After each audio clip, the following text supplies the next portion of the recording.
Hello students, how are you? I hope you will be fine. Today I am going to explain you our fourth chapter, A Special Gift, in simple English.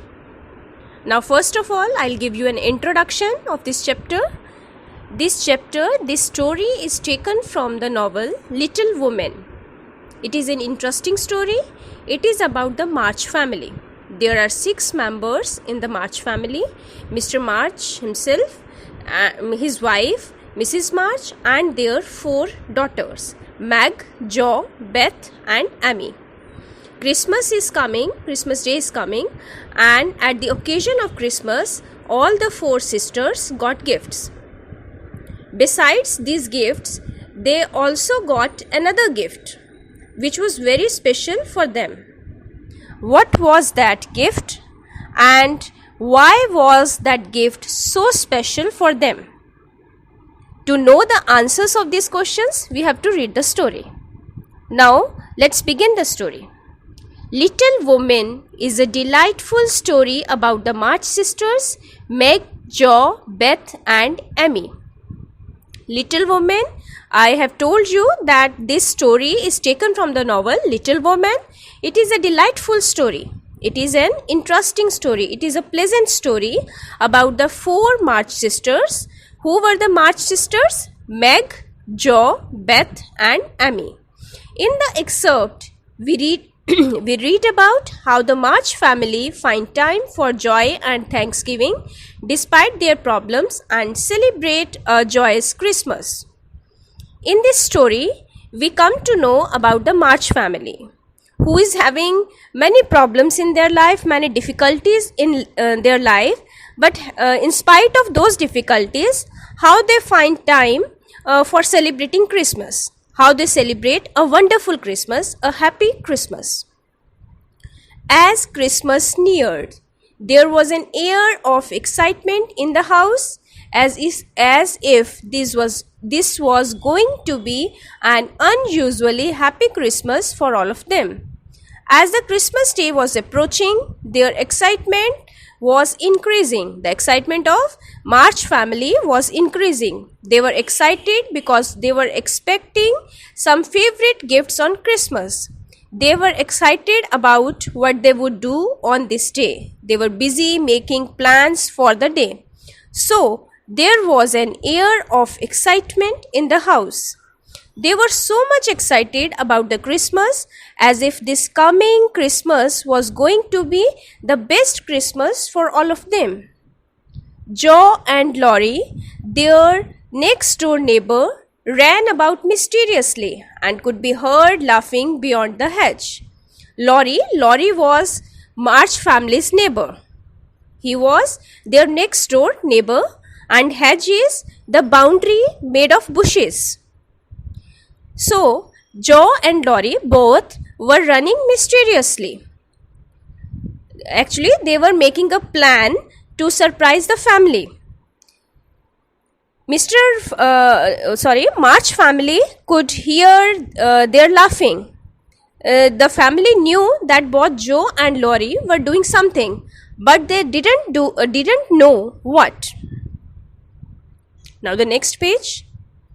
When Christmas Day came at last, it brought good tidings of great joy. Good tidings means good news. In the last, when Christmas Day came, it brought good news for the March family.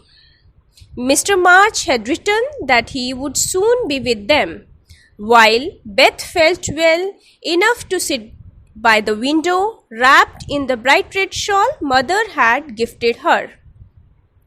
March family got a letter from Mr. March. Mr. March had told them that he would soon come to the home. And Beth was feeling well. Beth was feeling good enough to sit by the window on that day. His mother, Mrs. March, gave her a bright red shawl, whom he wrapped it around her, and she was sitting near the window to watch outside. And in the garden stood a beautiful snow maiden that Jo and Laurie had made. And there was a snow maiden, there was a beautiful snow maiden standing in the garden. It was made of snow. Jo and Laurie had made it. It was their surprise to the family. And then they gathered in the parlor to open their presents. Parlor is a room to entertain guests. It is a drawing room, it is a guest room. So after then, they all gathered, they all assembled, they all got together in the parlor. They gathered there, they assembled there to open their gifts or to show their gifts to each other. I think this is the best Christmas ever, said Jo, hugging the storybook she had always wanted and waiting for a chance to read it in the attic. Jo, after seeing the gift, was very happy, and she commented that this Christmas was the best Christmas. Actually, she got a storybook from her mother. This was her favorite storybook. She had always wanted that storybook. She was eager. She wanted to read that book in the attic whenever she would find time. I think so too, added Amy, staring at the framed picture her mother had given her. Amy fully agreed to the comment made by Jo that this was the best Christmas ever. So she was also happy to get her gift. She got a framed picture from her mother. I agree, said Meg, smoothing down the soft folds of her first silk dress. Mr. Lawrence, Laurie's grandfather, had gifted it to her. Meg also agreed to the comments made by Jo and Amy. Mr. Lawrence, who was Laurie's grandfather, had given her a new silk dress. It was her first silk dress and she was very happy with that. And she was touching her dress and trying to smooth down the soft folds of her new dress. And I do too, said Mother, looking from Beth's smiling face to Mr. March's letter in her hand. Mother also commented that Christmas was also good for him. Mrs. March was looking at the smiling face of Beth, and then she looked at the letter she got from Mr. March. She was happy that Mr. March would join them soon. Oh, what a wonderful Christmas! If only Father were here, my happiness would be complete, sighed Beth. Beth was very happy after getting a red shawl from her mother as a gift. But she was missing her father. She was missing her father a lot, and she expressed her desire in the words, if only Father, if only Mr. March were here on that wonderful Christmas, her happiness would be completed. As Jo carried her off to the study to rest for a while after the morning's excitement. As on the Christmas day, there was so much excitement. There was so much excitement in the morning, and after that, it means in the afternoon, Jo took Beth to the study room so that she could take a rest for some time.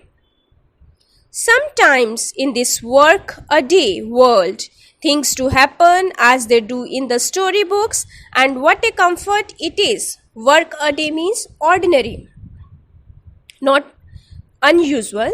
Sometimes in this routine, dull life, sometimes in this ordinary life, some surprising, wonderful things also happen as they do happen in storybooks, in fairy tales, in movies. It gives a hope in the life. It gives reassurance to a man that happy days would come. For just as the March family had settled down for some quiet time together, Laurie opened the parlor door and popped his head in very quietly. All the members of March family were sitting together in the parlor. And after some time, Laurie opened the gate and popped his head inside the room very quietly. His face was so full of excitement and his voice sounded so joyful that everyone was startled, though he only said, "Here is another present for the March family." There was excitement, there was happiness on Laurie's face, which anyone could sense it. They could sense happiness in his voice also. He only said, "Here is another gift for the March family." All the members of March family got surprised and shocked. Expression of Laurie's face and his small statement startled them. They understood that there was something unusual. Now next page. And in came a tall man leaning on the arm of Mr. Brooke, Laurie's tutor. Great excitement and confusion followed. After then, a tall man came in. He was leaning on the arms of Mr. Brooke. Mr. Brooke was Laurie's tutor. So, March family got excited and confused at the same time. News of gift gave them the excitement, and presence of unknown man made them confused. Mr. March became invisible in the embrace of four loving arms. Mr. March was hiding behind the arms of Mr. Brooke and Laurie. As soon as the March family saw Mr. March, they were happy. They were very happy. Joe almost fainted with joy and clung to Laurie for support. March family didn't know how to react. Their reaction was almost hysterical. Joe almost fainted with joy. Laurie gave her the necessary support. He held her in his arms before she could fall down on the ground. Mr. Brooke kissed Meg in all the hugging and kissing, and Amy tripped over a stool and did not even bother to get up.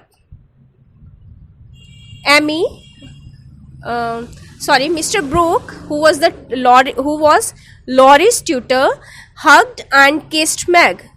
He was also her tutor.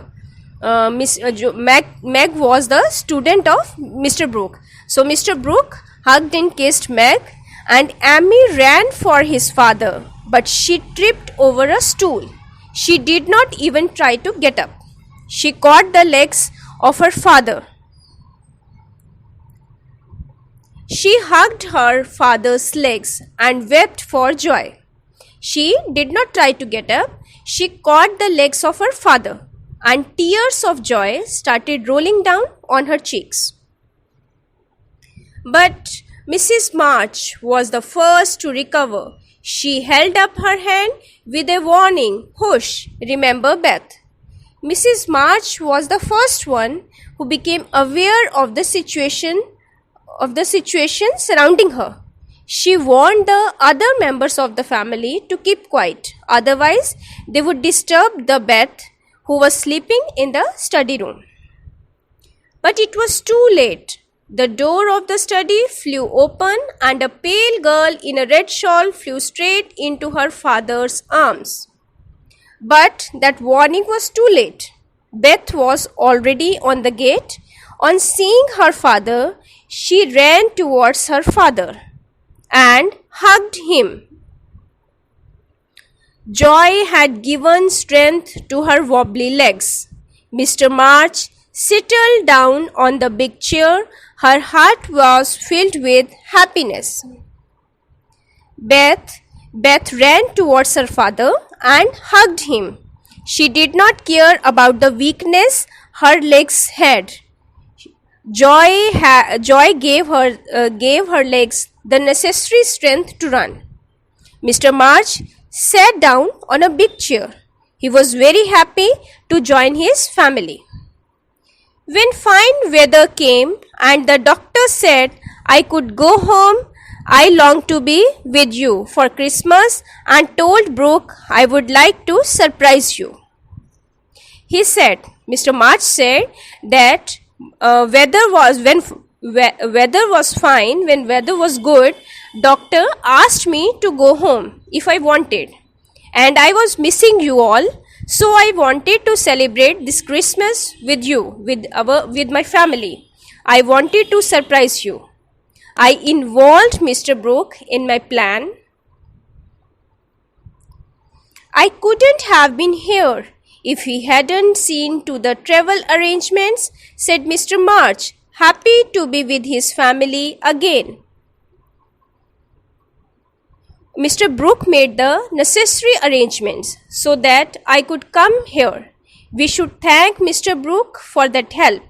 Otherwise, it was not possible for me to be here at this moment today.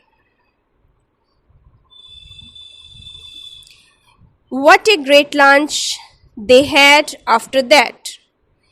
Hannah, their cook, had baked delicious pies and the plum pudding melted in the mouth.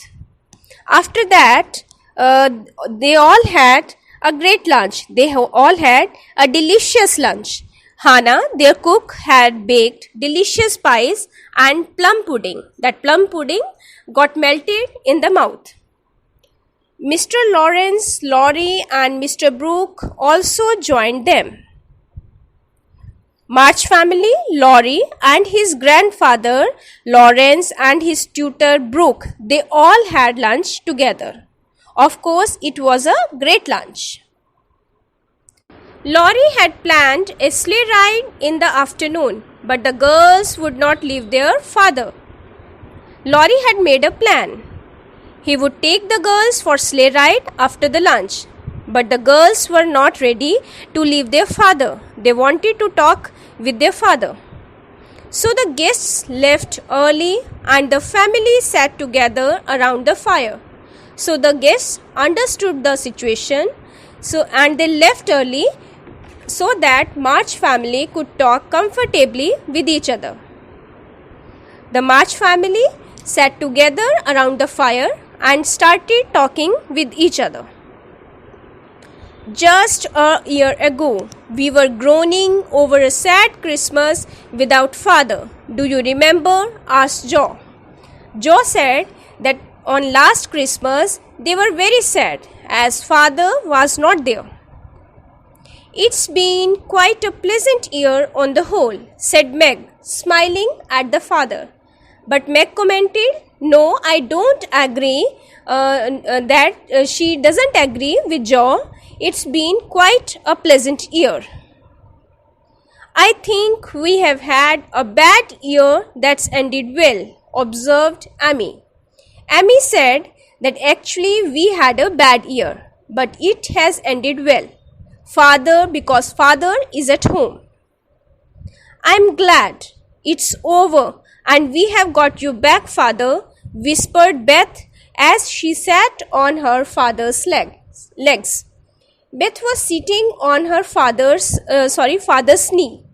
Beth was sitting on her father's knee and said that she is glad that this year is over, whether it was pleasant or it was bad one. We have got our father back. We have been through a lot of trouble in the past year, my children, but you have done very well. March said, children, we have faced many difficulties in this going year, but you have done your best.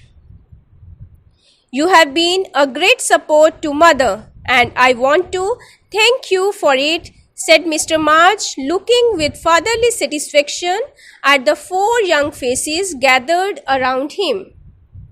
You have supported your mother in doing her duties. You have supported your mother by helping her, and I thank you for it. I appreciate your contribution. I am proud of you, my children." Mr. March, as a father, was satisfied, and he was looking at her 4 daughters who were around him. Mrs. March, her heart full of joy and gratitude, did not feel the need to say anything at all. Mrs. March was also very happy. She was grateful to God who had given her such good supporting children. She did not feel any need to comment upon the good behavior of their children. "It's singing time now," said Beth as she went slowly towards her little piano, "and I want to be in my usual place. I'll try to sing one of Father's favorites." Beth said that it's singing time now, and she will sing one of the favorite song of Father's, one of the favorite song of Mr. March. And with that, she softly touched the keys and sang in the sweet voice they had thought they would never hear again. Beth started playing the piano and sang a song in her sweet voice. March family thought that they would never hear her sweet voice again. They all enjoyed her song. So, this was the story taken from Little Women novel, and it was written by Louisa May Alcott. Louisa May Alcott was an American novelist known as the author of novel Little Women and its sequels Good Wives, Little Men and Jo's Boys. Her books focus on family and relationships. Now that's all for the day.